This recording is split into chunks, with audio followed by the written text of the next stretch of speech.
साहित्य मनीषियों का हार्दिक स्वागत, वंदन, अभिनंदन है। जैसा कि मैंने सुना था कि ये 2021 में एक सोच, एक आइडिया, एक विचार उत्पन्न हुआ। उस विचार ने एक वृहद रूप लेना प्रारंभ किया। और वो विचार क्यों उत्पन्न हुआ, उसके पीछे कुछ कारण रहे। उन कारणों को व्यक्त करूंगा मैं और वहाँ से अपना प्रारंभ होगा कवि सम्मेलन। परंतु जैसे कि एक परंपरा है हमारी कि मैं कार्यक्रम प्रारंभ करूं, बैठे हुए हैं, सब अच्छे हैं और सब बहुत अच्छे हैं, तो मैं सीधे अब्राहम सिंह जी हमारे बीच उपस्थित हैं। मैं ओज के कवि को ओज के अंदाज में बुलाने जा रहा हूं कि अगर सैनिक जब तिरंगे में लिपट कर आता है तो क्या भाव आते हैं। और इसी पंक्तियों के साथ मैं अब्राहम सिंह जी को आवाज़ देता हूं कि कटा है सर, नुची आंखें, मगर सम्मान बाकी है, किए टुकड़े मेरे फिर भी मेरी पहचान बाकी है, और तिरंगे में लिपट कर वीर का शव कह रहा मानो सिपाही हूं मेरे सीने में हिंदुस्तान बाकी है। अब्राहम सिंह जी, अब्राहम जी आइए। सर्वप्रथम ज्ञान की देवी माँ शारदे को नमन करता हूँ, सम्मानित मंच को प्रणाम करता हूँ, आप सभी की गौरव में उपस्थिति को प्रणाम करता हूँ। मैं अपने परिचय में 4 पंक्तियों से शुरुआत करूँगा, शायद उनके बाद मुझे भूमिका बनाने की ज़रूरत ना पड़ेगी। तुमको भविष्य में भारत का स्थान सुनाने आया हूँ, इसकी मिट्टी को मिला हुआ वरदान सुनाने आया हूँ। तुम चाहोगे प्यार, मोहब्बत, इश्क वगैरह सुनना, पर मैं तुमको बस घायल हिंदुस्तान सुनाने आया हूँ। आगे की 4 पंक्तियों में आप समझ जाएंगे मैं आगे क्या सुनाऊंगा। मैं अपने शब्दों में लिखकर प्रीत नहीं गाने वाला, आज़ादी के मधुर मनोहर गीत नहीं गाने वाला। जब तक तन में प्राण रहेंगे गीत युद्ध के गाऊंगा, बलिदानी वीरों की गाथा बार बार दोहराऊंगा, और इतना आप सभी को कर्तव्यों के भार थमा कर जाऊंगा, तुमको असली भारत की तस्वीर दिखाकर जाऊंगा। तो मैं उस संघर्ष से शुरुआत करता हूं जो भारत अपने अस्तित्व की रक्षा हेतु वर्षों से झेल रहा है।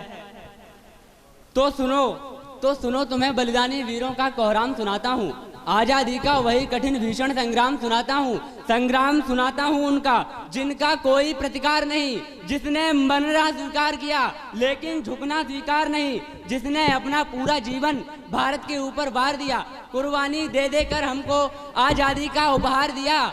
हमको उनके बलिदानों का बिल्कुल भी ध्यान नहीं है, ये वीर शहीदों के सपनों का हिंदुस्तान नहीं है। वे भारत माता के सपूत आज़ादी के दीवाने थे, भारत की आभा पर मरने मिटने वाले परवाने थे। मैं नहीं भुला सकता हूँ उन वीरों की कुर्बानी को, आज़ाद भगत, सुखदेव और उस झांसी की रानी को। आगे सुनेंगे कैसे कैसे बलिदान दिए वीरों ने। निस्वार्थ कटाया गर्दन को और अपना लहू बहाया है, बलिदान जान का दे देकर ये हिंदुस्तान बचाया है, बलिदान जान का दे देकर ये हिंदुस्तान बचाया है। अभी आप सबको लगती होगी ये एक कहानी, किंतु देश को सर्वोपरि रखते थे वे बलिदानी। सतवार नमन उनको जिसने कर दी कुर्बान जवानी, जिनके कारण ही स्वतंत्र है मिट्टी हिंदुस्तानी। इसकी खातिर कितने सपूत अपना तन मन धन भूल गए, फांसी के फंदे चूम चूम बेमोल खुशी से झूल गए। ना जाने कितने लोगों ने कर दिया खुशी से प्राण दान, तब जाकर के आजाद हुआ अपना प्यारा हिंदुस्तान। पर खुद ही अपनी गर्दन का ये फंदा बना दिया हमने, सारे भारत को राजनीति का धंधा बना दिया हमने। ना जाने कितने वीरों ने सीने पर गोली खाई है, तब जाकर मेरे भारत में फिर से स्वतंत्रता आई है। अब इस स्वतंत्रता का केवल उद्देश्य एक रहना चाहिए, चाहे ये प्राण रहे न रहे, ये देश एक रहना चाहिए। आपने शायद सुना होगा भारत एक समय में सोने की चिड़िया बन के रहा है, एकता की मिसाल हमारे भारत ने पेश की है। शायद कभी सुना हो तुमने ऐसा भी परिवेश रहा है, इसकी मिट्टी का कर्जदार दुनिया का हर एक देश रहा है।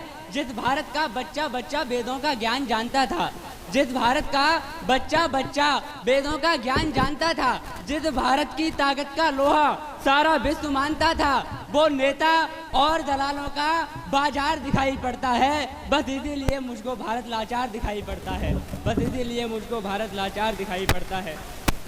महोदय, जब बात वेदों के ज्ञान की आती है तो आजकल के बहुत शिक्षित युवाओं का उत्तर होता है कि ये आधुनिक युग है, लेकिन मुझे ये समझ में नहीं आता कि कौन सी आधुनिकता है कि तुम्हारे माता पिता किसी वृद्धाश्रम में जीवन यापन कर रहे हैं और आप कहीं विदेशों में VIP जॉब कर रहे हो।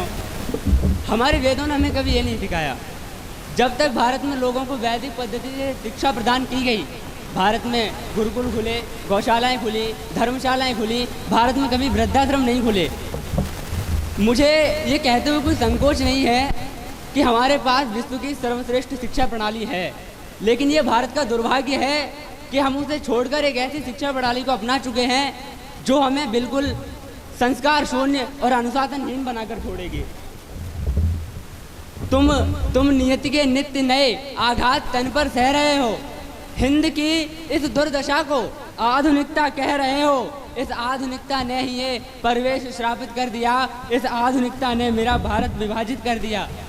जब कोई भारत का निवासी, भारत का बेटा भारत में रहते हुए भारत से गद्दारी करता है तो भारत बहुत दुखी होता है। कितने बलिदानी वीरों को अपनी आंखों के सन्मुख ही भारत ने होकर आर्त उन्हें निज देश पूर्वक खोया है। जब जब भारत के बेटों ने भारत से गद्दारी की है, तब तब मेरा प्यारा भारत सर पटक पटक कर रोया है। मैंने आपसे शुरुआत में कहा था कि आप सभी को अपने कर्तव्यों का भार थमा कर जाऊंगा। तो कर्तव्यों का भार क्या है? हिंसा न कहीं वैर, न कहीं द्वेष रखोगे। प्रण करो आज से धर्म छोड़कर प्रथम देश रखोगे। प्रण करो आज से धर्म छोड़कर प्रथम देश रखोगे। मैं अपनी कहता हूँ कि जब तलक बदन में एक बूंद भी शोणित शेष रहेगा, जब तलक बदन में एक बूंद भी शोणित शेष रहेगा, मेरे लिए सदा सर्वोपरि मेरा देश रहेगा।